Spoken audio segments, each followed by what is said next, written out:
ഈ 10 മിനിറ്റ് വിഷയമൊക്കെ നമ്മൾ വിട്ടേക്കൂ ലക്ഷ്മി. കാരണം അതൊക്കെ ഒരു രാഷ്ട്രീയ നേതാവ്, പ്രതിപക്ഷ നേതാവും കൂടെയാണല്ലോ.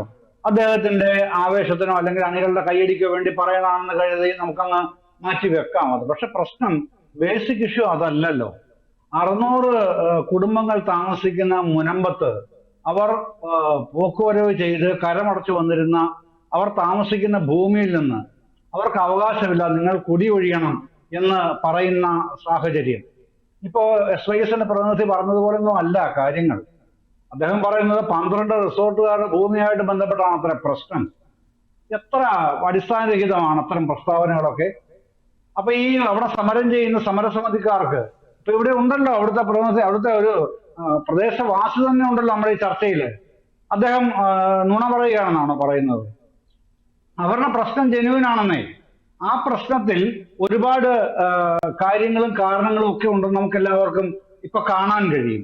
ആ പ്രശ്നം മുനമ്പത്തുകാരെ കുടിയിറക്കാതെ ഈ പ്രശ്നം എങ്ങനെ പരിഹരിക്കണം എന്നുള്ളത് മാത്രമാണ് കേരളത്തിന് മുമ്പിലുള്ള ഇപ്പോഴത്തെ അടിയന്തര ആവശ്യം. അതിന് ജസ്റ്റിസ് രാമേന്ദ്രൻ നായരെ കമ്മീഷനായിട്ട് ഗവൺമെന്റ് നിയോഗിച്ചിട്ടുണ്ട്. ആ കമ്മീഷന്റെ ഫൈൻഡിങ്സിന് വേണ്ടി കാത്തിരിക്കുന്നു. അതുമായി മുമ്പോട്ട് പോകാം. അവരെ കുടിയിറക്കാതെ ഉള്ള പരിഹാരമാണ് വേണ്ടത് എന്ന നിർദ്ദേശവുമുണ്ട്. അപ്പൊ ആ തരത്തിലുള്ള കാര്യങ്ങളിലേക്ക് പോകണം. അതിന് പകരം സേട്ടുവിന്റെ കാര്യം, പിന്നീട് വഖഫ് നിയമം ഉണ്ടായ കാര്യം, ഫറൂഖ് കോടതി, ഹൈക്കോടതി, ഫറൂഖ് കോളേജ് മാനേജ്മെന്റ് ഇങ്ങനെ പറഞ്ഞ് വലിച്ചു നീട്ടി വെറുതെ സമയം കളയുന്നതിൽ യാതൊരു അർത്ഥവുമില്ലെന്ന് മാത്രമല്ല, മുനമ്പത്ത് ഇവിടുത്തെ താമസക്കാരോട്, പെരുവഴിയിലാക്കപ്പെട്ടിരിക്കുന്ന താമസക്കാരോട് ചെയ്യുന്ന കടുത്ത അനീതിയുമാണത്. അതിന് വഴിവെച്ചതിൽ ഒരു പ്രധാനപ്പെട്ട സംഘം, പല സംഘങ്ങളുണ്ട്. അത് ഒരു സംഘം എന്ന് പറയുന്നത് കൊച്ചിയിലെ ഈ മറ്റേ ഒരു വഖഫ് സമ്പാദന സമിതി ഉണ്ടല്ലോ, ഭൂമി സമ്പാദന സമിതി. അവരാണല്ലോ പിന്നീട് കേസുമായിട്ട് പോകുന്നത്. അവരുടെ കടുത്ത നിലപാടുകൾ ഒക്കെ ഉണ്ടായതിനെ തുടർന്ന് തന്നെയാണ് റിട്ടയർഡ് ജില്ലാ ജഡ്ജി ജഡ്ജി നിസാർ ചെയർമാനായിട്ട് കമ്മീഷനൊക്കെ വരുന്നത്. ആ കമ്മീഷൻ റിപ്പോർട്ട് 2009 ഓഗസ്റ്റ് 12 14 മറ്റുമാണ് സമർപ്പിക്കുന്നത്.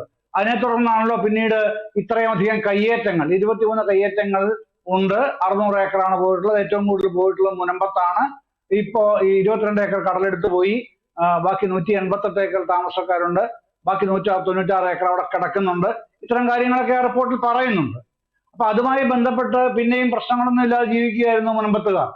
അപ്പോഴാണ് ഒരു ഘട്ടത്തിൽ അവരൊരു ബാങ്ക് ലോണിന് ചെല്ലുമ്പോഴാണ് മനസ്സിലാവുന്നത് നിങ്ങൾക്ക് ബാങ്ക് ലോൺ കിട്ടില്ല, കരമടയ്ക്കാൻ പോലും കഴിയില്ല എന്നുള്ള നിലയിലേക്ക് വരുന്നതും അവരുടെ ഈ അത്രയും കാലത്തെ ജീവിതം പെട്ടെന്ന് ആ താമസ സ്ഥലത്തു നിന്ന് റദ്ദ് ചെയ്യപ്പെടുകയുമാണ് ഉണ്ടാവുന്ന അവസ്ഥ. ഒന്ന് ആലോചിച്ച് നോക്കൂ. ആ പ്രശ്നമല്ലേ കേരളത്തിന് മുമ്പിലുള്ളത്?